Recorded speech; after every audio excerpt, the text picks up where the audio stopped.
இன்றைக்கி என்ன வீடியோ பார்க்க போகிறோன்னா ஹேர் கட் வீடியோ தான். ஹேர் கட் ஏன் பண்ணுறேன்னா, ஹேர் ஹென்ஸில் ஸ்ப்ளிட்டன்ஸ் இருக்கிறதுனால ஹேர் கட் பண்ணிடலாம் அப்படின்னு சொல்லிட்டு டிசைட் பண்ணேன். இதுக்கு ஸ்ட்ரெயிட் பார்ட்டிஷன் எடுத்துகிட்டு 2 சைடு ரப்பர் பேண்ட் போட்டுக்கோங்க. அதுக்கப்புறம் ஹேர் எண்ட்ஸ்லேயும் ரப்பர் பேண்ட் போட்டு செக்யூர் பண்ணிக்கோங்க.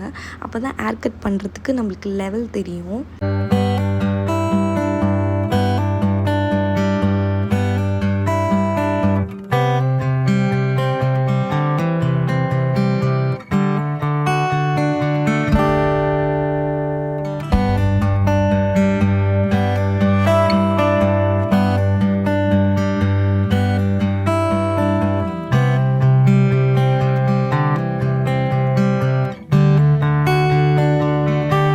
ஹேர் கட் பண்ணி முடிச்ச அப்புறம் ஈக்குவலாக லெவலாகவே இருந்துச்சு. அதுக்கப்புறம் ஃப்ரண்ட் பேங்க் கட் பண்ணுறேன்னு சொல்லிட்டு நல்லா சொதப்பி வச்சுட்டேன்.